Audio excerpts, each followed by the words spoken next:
Hello, everyone. This is Kevin. We know we have some younger listeners to this podcast, so we wanted you to know that in this episode, we do take some time to talk about some sensitive topics like sexuality, pornography, and abuse. So if that's something you don't want to hear or you don't want others to hear, we just wanted to give you an opportunity to make an informed choice.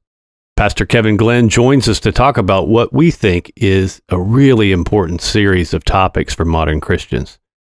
So thanks for joining us today, and on to the episode.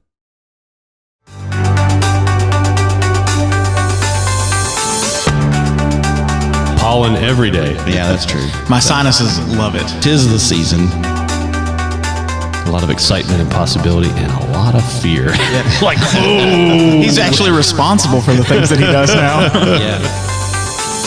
Well, why are we talking about Jesus? Yeah, why? You know, one of the good things is we're not afraid to tackle it with youth because they're not afraid to talk about it, right? I love marriage. I'm married, and I love being married, honey. Hello and welcome to another episode of Northside Now. This is the podcast where we take you on a tour through all of the ministries and the latest happenings around Northside Church to keep you better connected with your church family. My name is Patrick, and with me as always are my two fabulous co-hosts, Glenn Miller and Kevin Bryant. Hello. Hola, amigos. Yes. And also joining us today, the one, the only, the incomparable, the Reverend Pastor Kevin Glenn. Hey, everybody. It's good to be back. Yeah, good to have you back. Yeah, it's been a while. It's been a minute. Yeah. But we've had lots of interesting stuff going on around here. For sure. That's what I hear. So we finally tracked him down and hogtied him and drug him into the podcast room. No one knows where he's at right now. Is that because no one knows where the podcast room is right now? Right. That's true. It only lives in legends and lore. We are recording from an undisclosed location. That's right. Incognito. The designated survivor may or may not be hiding here. Yes. So we're glad to be here. It's a nice spring season here. It's pollen one day, sun one day, and storms the next. And that I thought you were going to say wash and repeat. pollen every day. Yeah, that's true. My sinuses love it. Yeah. 'Tis the season. It's better than it was last week. That is very true. Yeah. So we're getting there.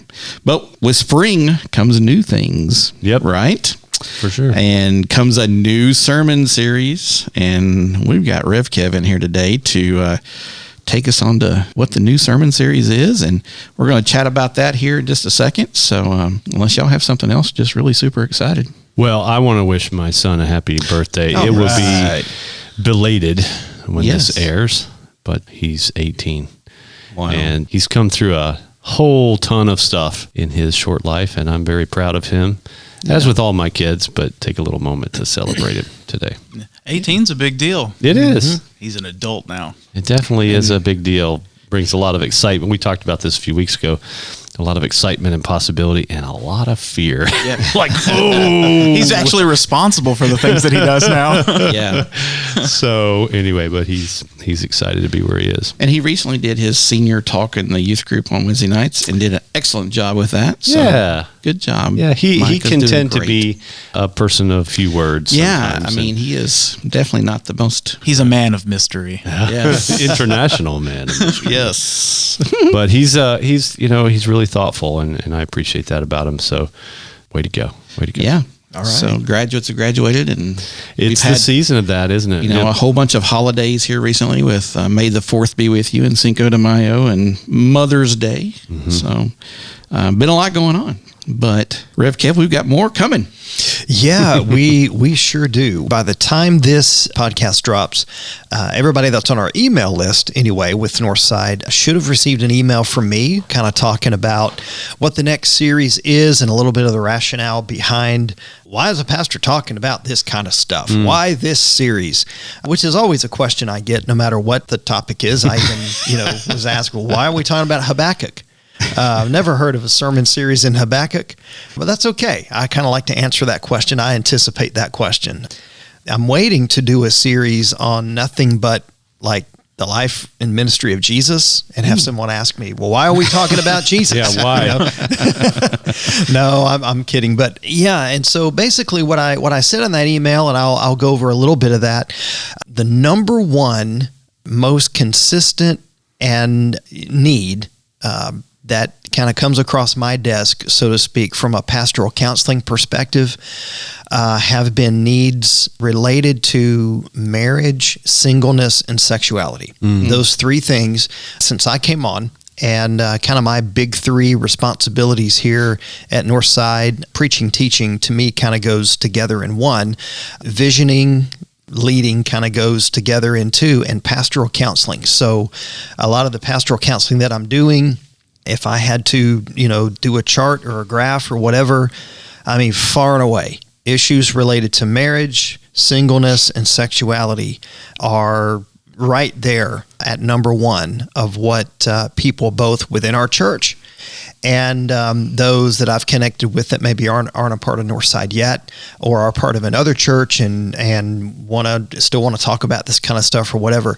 Those are what the needs are. It's, I would say, rampant, it's consistent, and it's across age groups. People who you would think, oh my goodness, I thought they were, very, very solid. Well, they are in a lot of ways, but these are still things that they're struggling with. So whenever it kind of came time to look ahead, I actually had a different sermon series planned to start. And just, kind of kept, one of those things kept being awakened in the middle of the night, and couldn't get this off my mind, and just thought, okay, this is where we need to go. And I realize I haven't even been here a year yet to talk about such a thing, and such issues and such topics may be, a little bit risky considering no more time that I've been here. And as this has leaked out a little bit, I've been asked by a couple of folks, well-meaning, not being ugly or anything, just, don't you think you should have more trust built up before you talk about something like this? And really, I asked myself that question, and kind of where I came to be at peace with it was I'm being trusted by all of these folks who were talking about it in a confidential setting. And that speaks to me of where the trust is. So I'm going to go with that and run with it, and we'll kind of go from there. That's what's coming up next. The name of the series is Love and Marriage and Singleness and Sex and Stuff, which sounds like a run-on sentence, and it is. But the reason for that is because growing up, a lot of the times when I would hear things like this, and I wouldn't hear things like this often at all in big church. What I mean by big church, in the adult worship time, would hear about it in youth group. But even then, it wasn't really... If I did hear something in church, it was usually about marriage and only marriage. Well, when I wasn't married, there wasn't a lot of that I felt like applied to me.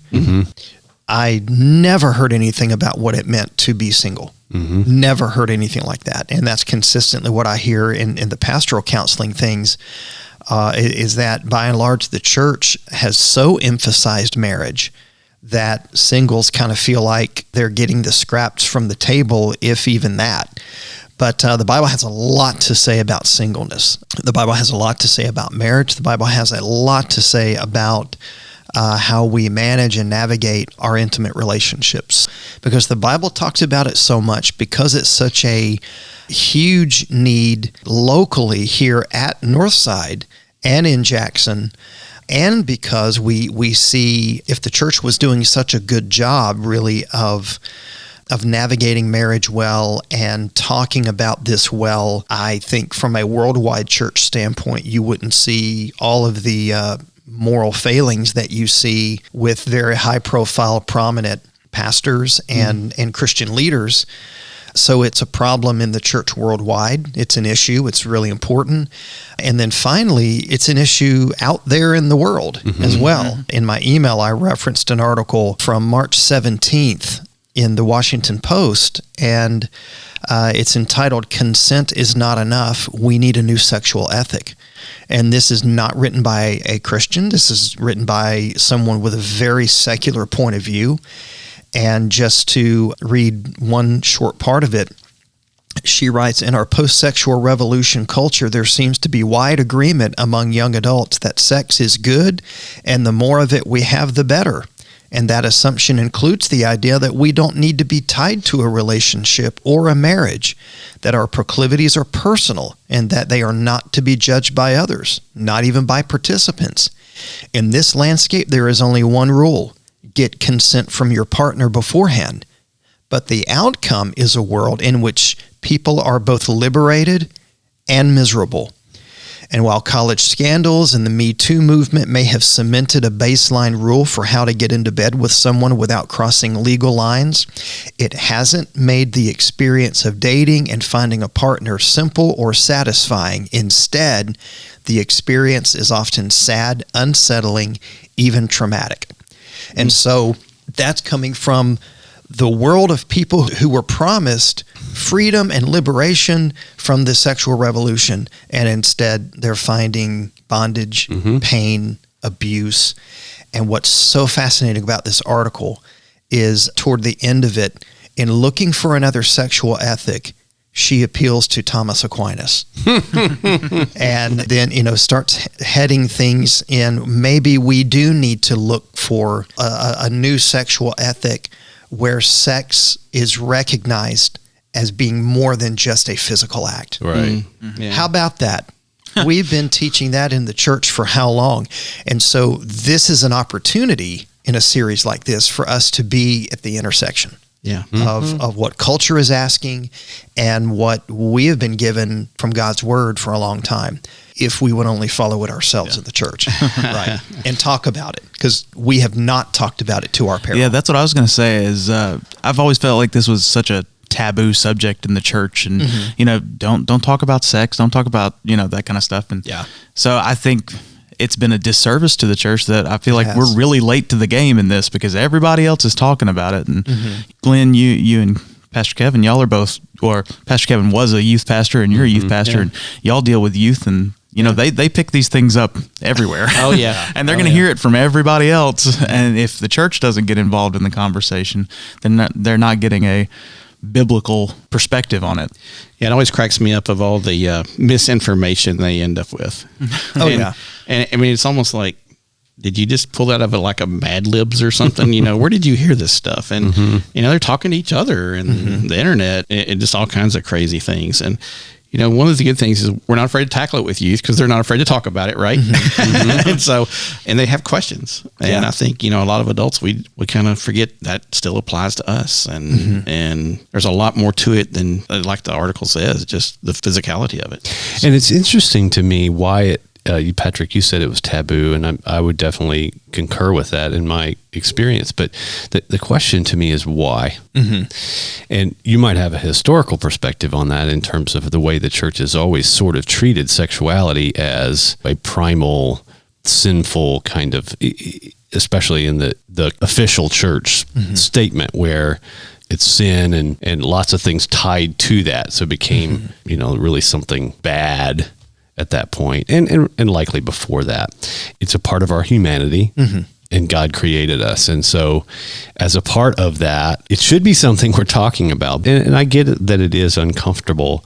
And I don't know if you had mentioned this a few Wednesday nights ago, but I know we've talked about it in here about how we can tackle those tough subjects that we should be talking about and lean into our discomfort and wade in together and talk about these things. But I can tell you from experience as a parent of a college-age person, not so much about questions necessarily around sexuality, although there's been those conversations, but really what intrigues me is about the singleness conversation, because especially in that realm, I have a daughter, and it is at times very oppressive to be in a college environment and not be involved in a relationship with someone, because there's a lot of loneliness, there's a lot of judgment, and it becomes this very emotionally charged thing that when you're trying to focus on being a Jesus follower, that all of this stuff around you distracts you and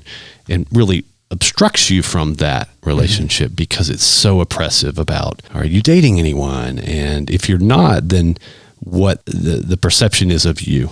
And I've been really saddened by that. I've said many times, I'm glad I'm not dating anymore. But, definitely.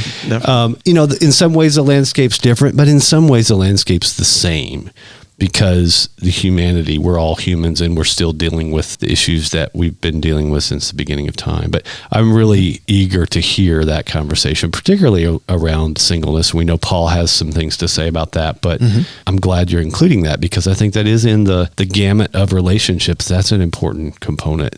Yeah. And I think, we all start out single. And I think that inadvertently, or maybe vertently, on purpose, the church has somehow, and it's not just the church, it's culture. Culture has made it out to where singleness is kind of a sign of immaturity, or you haven't really taken this next life step yet, or you're nobody till somebody loves you. Somebody should write a song. But, unfortunately, I think that's another thing from the culture that the church has kind of absorbed that really isn't consistent with Scripture, because our Lord was a single man. And our Lord is the picture of perfectly fulfilled humanity. Correct. Yep. So you can live a perfectly fulfilled, complete, satisfying life as a single. You don't have to get married to find that kind of fulfillment and satisfaction. Some people do get married. Paul says, if you get married, great, stay that way. If you're not married, stay single. Marriage is hard. One of the things that we are going to cover in this series is why single life is equally valuable and as fulfilling as married life. Because, I have yet to hear someone point to Jesus, who was our model of humanity, and say, oh, no, because he wasn't married, he was incomplete. Right. No, that's not what you get. So, and I think we've kind of made an idol out of marriage in the church. I love marriage. I'm married, and I love being married, honey. But we've almost treated marriage as a, okay, it's another step in your discipleship. And maybe it is if you're called to it, but universally, no. And it's definitely not a fix it. You don't get married to fix things. Whatever is wrong, marriage doesn't fix it, it amplifies it. I was just going to say that's become a rule of marriage too, is this is a way to cover over some things or to fix things that it just doesn't work. and neither do children. It's like, that's why you have a kid though, right? Yeah. The relationship. Oh yeah, that fixes it even more. Yeah. Makes it simpler. Yeah. So much simpler. Yep. Oh yeah. When it comes to intimacy, which I think is lost in all different forms of relationships. Yeah. Will you be addressing what true biblical intimacy looks like? Yeah, because we're going to look at kind of the order of our loves. I grew up when the True Love Waits thing started in purity culture, and there was a lot of that was coming from a legitimately good place, but I think it got out of hand and it did a lot of harm. Purity culture hurt a lot of people, and one of those reasons is it was all about just trying to get kids to not have sex. But you can't just talk about what not to do. You've got to talk about what you're for. And as a result, sex was seen as this bad thing, bad thing. Unless you get married, then all of a sudden it's good. That dog won't hunt, you know, that doesn't work. So helping people, not just young people, but helping people understand that sexual intimacy, it's not just about telling people don't have sex. It's about helping people understand that in the act of sexual intimacy, you are completely giving yourself over to another person. And it being completely vulnerable, more vulnerable than in any other way that you can be vulnerable with a person, more open than you can ever be open with another person. And sex is designed for you to have that kind of physical intimacy with someone with whom you have already established intimacy in your friendship. And intimacy in trust, intimacy in emotions, intimacy in your finances, intimacy socially. And so it's not as though waiting for sex within the bounds of marriage makes you devoid of all intimacy. It's ordering the loves into where they're supposed to be. What we've done in our culture, if you take the different kind of loves, eros, erotic love, phileo, brotherly, familial love, and then agape, storge can be thrown in there too. Storge is kind of a like a partnership. It's kind of a little bit lighter than brotherly love, but really strong friendship love. So it's kind of in there somewhere. But with those different loves, what we've done in our culture is we've said, pursue eros, pursue the erotic. And in pursuing the erotic, maybe you can get around to the phileo and the agape. But the problem is eros is intended to be something that bonds the person after phileo is already established and agape is lived out and realized, and then eros is there as kind of the final bond. That's why we call a marriage consummated, the bond of marriage. And that's why it's been proven scientifically that in the act of sexuality, there are literal chemicals released in the brain of the male and the female that for women, it's the same chemical that's released that bonds them to their baby when they breastfeed. It's intended to imprint that person on our person. And men have it to a different degree, but it's still there. So that is intended to be something that bonds you because you've already established trust and intimacy in all these other areas. So it's not just don't have sex. It's right. It's mind your intimacy. Be aware of the power that you're dealing with, and put those desires and those loves. They're disordered in the sexual revolution, and it's ordering them again in a healthy way. I think that's really awesome because our culture has really narrowed, flattened everything, and it's just a physical thing. It's just a moment in time. That's how it works. The meaning is irrelevant. And one of the things we found along the way and used as a teaching tool with our kids is gluing two pieces of construction paper together. Once it's fully dried, you cannot separate them.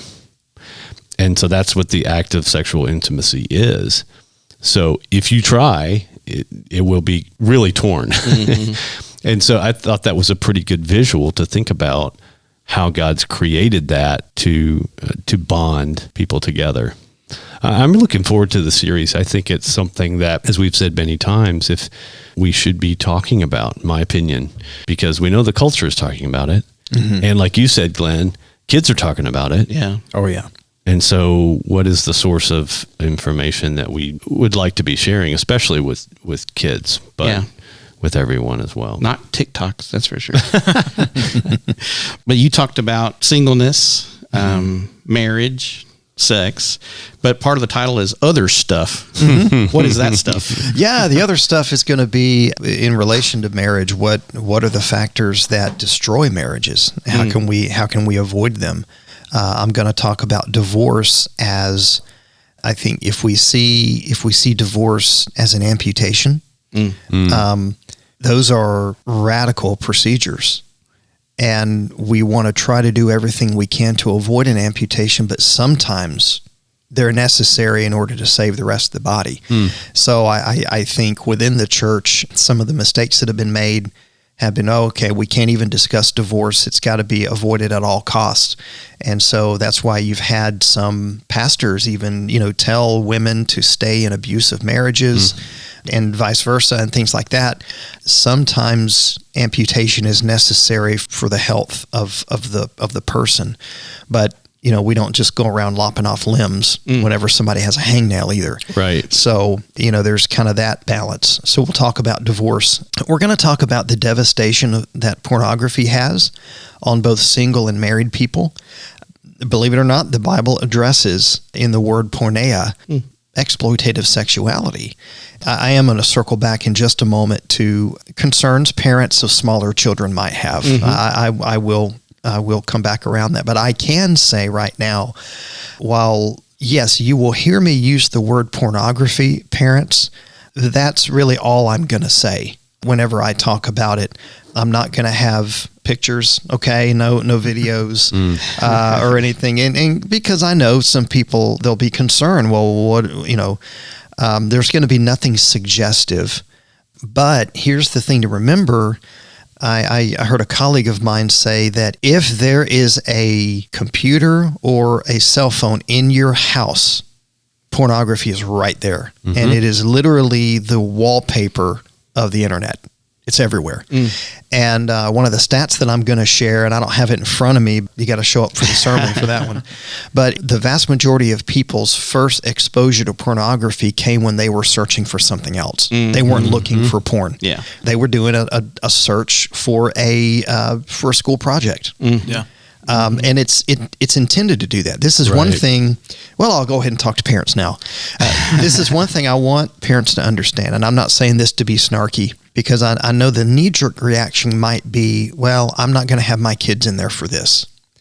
And you know what, parent, I'm always going to defer to you. I always will. I want you to have the agency to do what you believe is best for your kid. I would just ask you, as someone who has 2 grown children, that's me, and who's 18, 20 years of youth ministry experience across the board, they know. Yeah. And you say, well, my kids aren't in youth group, they're in elementary school. They know. Yeah. 100% of the time. There's never been exceptions to this. Kids know more than the parents think they do. Mm-hmm. Because when I found that out, I wanted to think that my kid was the exception. Your kid is not the exception. Mm-hmm. And I'm talking about finding out elementary school kids who were homeschooled and whose parents didn't even have a TV in the house. They knew. And the second thing that was true 100% of the time, to your point earlier, Glenn, a lot of what they know, air quotes, is wrong. Right. Is wrong. So parents, I know it is potentially awkward to think we're going to go to church and that I'm going to have to talk to my kids about something. If you're having to talk about talking to your kids, you're already late. You're already late to the game. And yes, I'm talking to elementary school. Here's the thing to do, mom and or dad or guardian or person. Go pick up Sports Illustrated Kids. Sports Illustrated Kids is not written to you, adult. It's written to them. And in Sports Illustrated Kids, you're going to find ads for Chevy pickups. You're going to find ads for all kinds of grown-up things. There's a reason for that. Those marketers know you start young to build brand loyalty. Yeah. And if you think people who want to sell cars to your kids later on, they want your kid to buy a Chevy truck later on. You think the porn industry doesn't know how to do that too? They do. The American Psychological Association published a report several years ago that showed marketing through toys and through cartoons and through things are sending sexualized messages to children as young as 4 years old. They know. Well, and I don't have this in front of me, but the pornography business is one of the largest businesses in the world. Yeah. In terms of sheer income, dollars, etc. And so it's a bit naive, to say the least, for us to think that they're not using standard business practices and perhaps beyond as well to increase their business. And so if we don't have, as parents, those conversations or any kind of groundwork to help kids deal with, discuss, understand, and make decisions, then we're doing them a disservice. That's how I feel as a parent. And I understand the conversations are very uncomfortable. Yeah. To say the least. But just because they're uncomfortable as parents, we need to not shy away from that. Parenting is uncomfortable. Parenting is hard. It's not, and I had to learn this just like every other parent. It's not about being friends. It's about being a parent and setting up an environment that can give them the tools to be Jesus followers for their lifetime. And it's hard. And we don't always get it right, but I think this is a really, really important thing. Well, and to prove that point, Clay's at our house now, and he's not even 2 yet, but he loves Coco Melon and other cartoons. Well, I got to the teacher and, the mom, even Celeste was making comments about, these people are always perfectly dressed. They have the perfect shapes, the whole 9 yards. So I just got curious. I was like, So I went to Reddit And, there's a board and a line for everything. And I thought, if the teacher has a Reddit group about her and the mom has a Reddit group about her describing them, and I stared a little too hard at the teacher at Coco Melon when I was, my kid was watching, and I thought, there we go. There you go. There we go. Even at something that's designed for a kid below 4. Yeah. And they're seeing that their whole life, Well, there used to be, I don't have this in front of me. This is all off the top of my head, so it may be questionable at best. But there was a law that was passed that people couldn't advertise and market certain things to kids when they were younger. But that was all on cable TV. So like on Saturday morning cartoons, they weren't allowed to show during that block of airtime certain ads and certain things. But now with the advent of streaming, those laws don't apply to any streaming services. So on all of your Coco Melon, all your different streaming platforms, none of those laws pertain, and they can advertise and put in whatever they want to put in, and there's no law to stop them. So, And another thing we've learned in youth ministry is if you can get on the internet and you don't know what the word VPN means or many other technical things and think that your kid doesn't already know those more than you. However, the newer parents will be some of the first ones who've had phone technology their entire, Patrick, your group's one of the first ones that will have had it their entire teenage life and stuff like that. Well, I'm in that weird. I didn't even. You're in that. I didn't get my first cell phone until I was 16. That was still. But you're the first one that really understands and know that whole deal. The ones before, Kevin and I and Rev Kev, we didn't have those fun things whenever we were younger. So it is important, y'all. I'm going to tell you, as the person who works with your youth here in this church, and we've had conversations with children stuff. It is so important to have these conversations. They're not fun, but it is important. And what I think is interesting is there are some really good tools now to help try and block and do some things. Yeah. But again, that's just one tool in the toolbox. And if we are naive to think that that's going to quote unquote protect our kids or eliminate the problem, however we want to word it, we're just missing the point. Because I think the broader conversation, Kevin, that you're talking about is very important. We're trying to really understand what the Bible has to say about this. And that's one thing that I want to make sure that we talk about here. We've said this before, but everything that you're going to be talking about is really from the Bible. You're not giving us your opinion. It's biblically based, and that's really important because that's our guide. I just don't think there's a better time. Well, and what's interesting about this is the topic of sexual immorality, porneia, which is the Greek term. In addition to other things that I'm going to talk about during the series, addressing same-sex attraction and gender identity with grace and truth. I'm going to talk about that.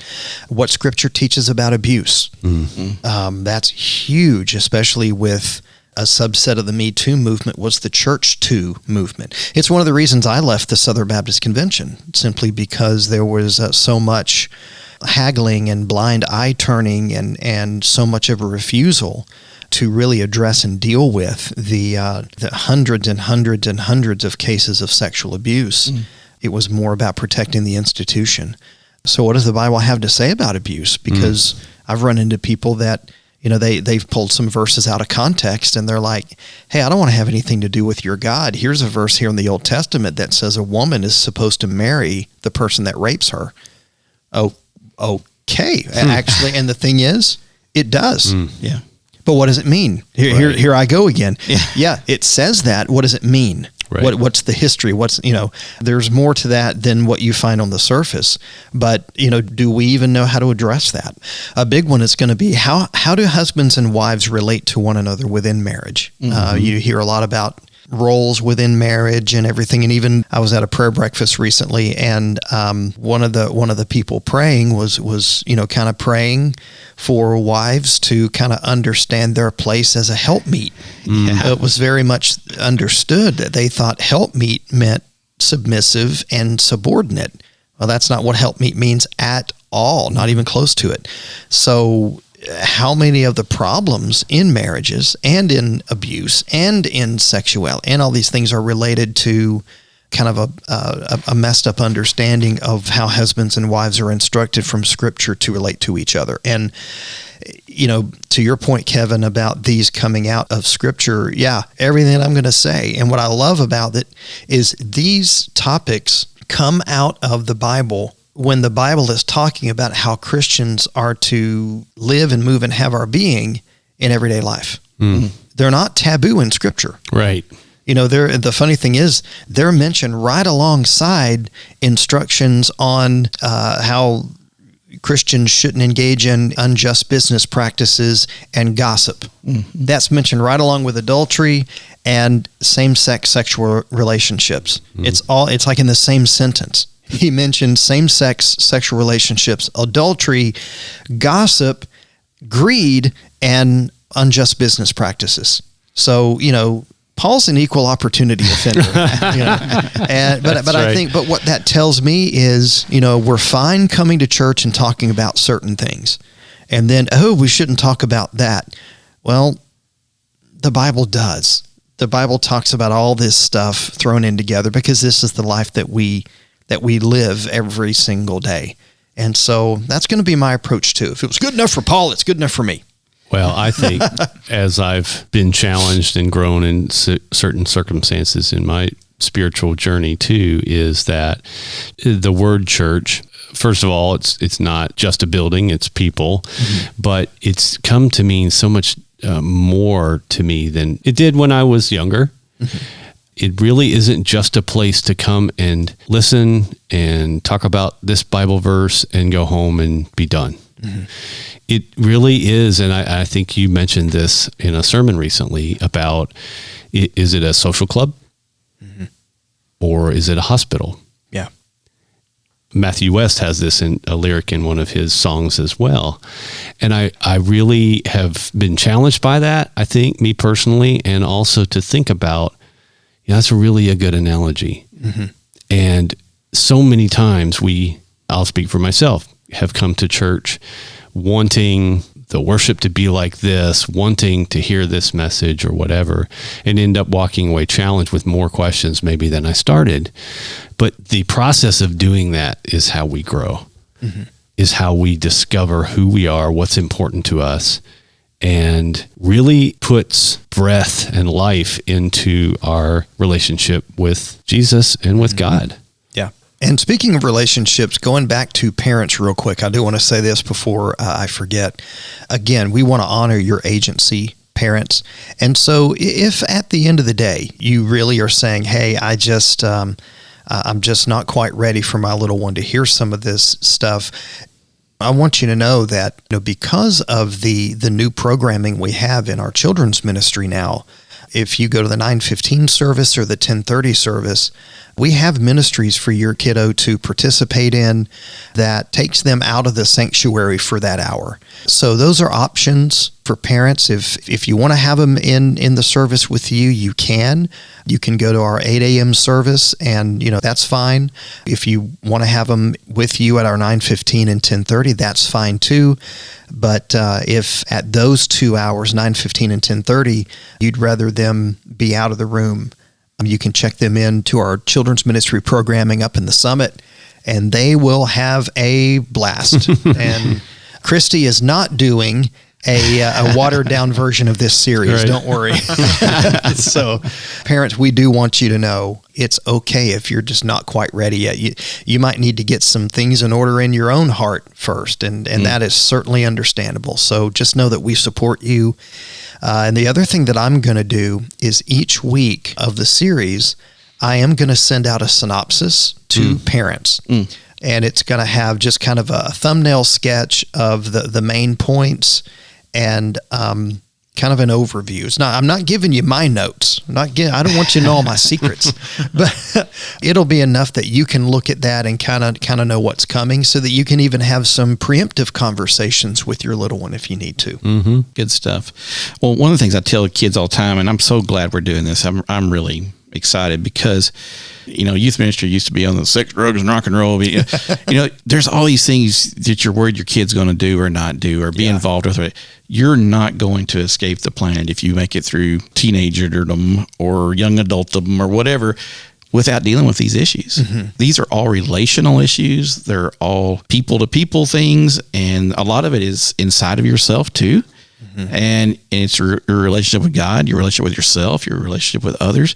You're not going to escape these things. Right. You're going to deal with these. And so to have good biblical, strong teaching from the church in a loving manner, we're going to be afraid of anything. This doesn't need to be on the list. I mean, this needs to be the stuff we're embracing and helping one another with. So I'm glad we're doing it. Well, and speaking of, it affects everybody. We've kind of focused in on teenagers, young adults, children, and everything. Some of you who might be senior adults listening to this might think, this doesn't have anything to do with me. Au contraire. Fun fact for you, the population where there is the widest and fastest spread of sexually transmitted diseases is in the senior adult population. Yeah. So y'all are still engaged in some activity that we need to open the Bible and look at. So again, it's across all experiences, all age groups. Yeah. Just saying. That is good stuff. Is anything else going on this summer that you're, Rev Kev, that you want to share with everybody else? Or Yeah, this series will go through most of the summer. And then I'm excited about the fall because in the fall, we're going to do a series that's just going to kind of bring us back to what do we mean as a church when we talk about discipleship and membership and fellowship and worship.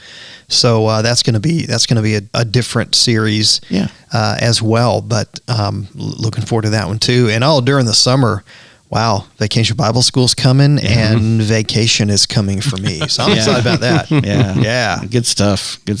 Well, thanks for dropping by with us today and hanging out with us. Man. Love it. And of course, if you have questions about any of this, you can contact Kevin, Patrick, Glenn. We're all here at the church, but but Rev Kev would be the best person to contact. Shoot me an email, kevin@northsidejackson.com. It's going to be a good series. It's going to be a good summer. And I'm sure Patrick has a few other things happening coming up soon that you might want to share with us as well. Yeah, we got a couple of things on the calendar. Today is Joy Group. Yay! And we have Richard Barber, who is the executive director of the Aspel Recovery Center, who's going to be speaking. That's happening today at 11 o'clock in Hope Hall. And then Rev Kev's going to kick off his new series on the 15th, which we've just been talking about. Yeah. On May 20th, Christy's having a parents' night out up here at the church. That's going to be from 5:30 to 8:30 on May 20th. And kids from 8 weeks old to 10 years old can come and eat pizza and hang out and just have a good old time. It's $5 per child, but it's only $10 max per family. So if you can bring all 12 of your kids up here and it's only $10. You can't beat it. It really is a great deal. Yeah. And if you've got questions about that, you can contact Christy. It's Christy@northsidejackson.com. And then Yako has asked me to plead with y'all for some help. They're having Conversation Tuesday on May 24th, and they need people to come up here and just talk with some of the ESL students in our Vine Multicultural Ministry. You don't need to speak Spanish. You just need to speak English. That's what they're working on. So you just need to come up here and talk to some people. And I'll put a plug in for that too. Anybody that's traveled to another country, I'm sure will have shared this experience when you feel like, I just don't know how to communicate with them. I don't know the language, or maybe you do know the language, but it's just, you don't feel real confident in it yet. And that's exactly what the Vine is really trying to do, is to help people, number one, but help people feel confident in being able to communicate with their world around them. I've had many friends over the years that come from somewhere else, whether it's Europe or Africa or whatever, for various different reasons. But I remember the feeling when I've traveled to other places, I just wish I could communicate what I feel, who I am, lots of different reasons why. But that's why I love this ministry, because it's doing that in very, very real day-to-day ways. And so it really is something that you may feel uncomfortable about doing because, maybe you don't feel great about being able to communicate with someone else, but just you being there, just having that conversation, the way they've structured it is really pretty cool. If you have any inkling in your heart to try it, I really encourage you to do it, because it will be very rewarding for you, but just knowing how you're helping someone else, that's what we're called to be about as Jesus followers. And it's a really awesome way to live that out. And that date is May 24th from 5:30 to 7 o'clock in the PM. Yes.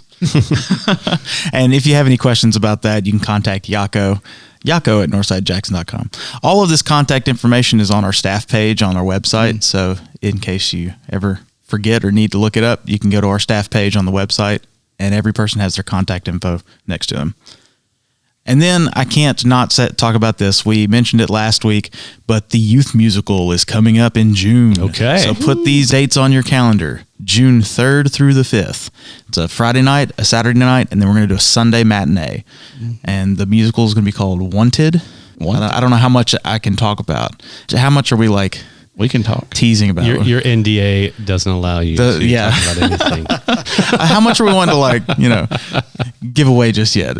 Are we still in the teaser trailer portion of the marketing? We did mention it's a Western. That's true. We did. Okay, we did. Yeah, that's right. And for those people that are new to Northside, yes, Clint Eastwood's going to be. No, I'm just kidding. Just kidding. Go ahead. But just a little bit of history is the youth of our congregation are involved in creating a story and pulling out a biblical message and putting sort of it in a big blender and coming up with a way to tell that story with modern contemporary music. It's really a unique thing that we've done historically here at Northside. So it's a theatrical presentation, but it's also a service in many ways because the message is more than just a Dear Evan Hansen or some sort of theatrical presentation. It really has to do with us, our spirituality, Jesus relationship, and a lot of things. And so I encourage you, if you're up for a little night of entertainment, theater, and message, all mixed up in a blender, definitely put that on your calendar and come see it. It'll be a fun evening. A Western with a blender. Yeah. It sounds like a country song. And those dates were June 3rd through the 5th. So make sure you put those on the calendar. I have one more. You have one more. While you're listening to this, contact me, Glenn at northsidejackson.com. We're going to be playing Church League softball starting in June. Wow. And starting the second week of June, Rev Kev's going to play. So excited. And even though it's a men's league, women are invited and wanted to come play as well. So they're calling it a men's league, but it's also co-ed. When you say co-ed, a lot of people think there's certain co-ed rules, right, and they don't apply in this league. So it'll be fun. We haven't been able to play Church League in a couple of years because of COVID, like everything else. And so looking forward to that. So if you want to play Church League softball, get in touch with me. You got to be 16 and above, and we'll go out and have a good time this summer. Cool. Break a hamstring or two. Well, guys, thanks for podcasting with me. And thanks to all of you out there in the world for listening. If you enjoyed this episode and you'd like to help support the podcast, please share it with others, post about it on social media, or leave a rating and review. To catch all the latest from us, you can follow us on Instagram at Northside Now Podcast. Go to our website, northsidejackson.com, or email us at podcast@northsidejackson.com. We hope to hear from you soon. Once again, this is Patrick. This is Glenn. I'm Kevin.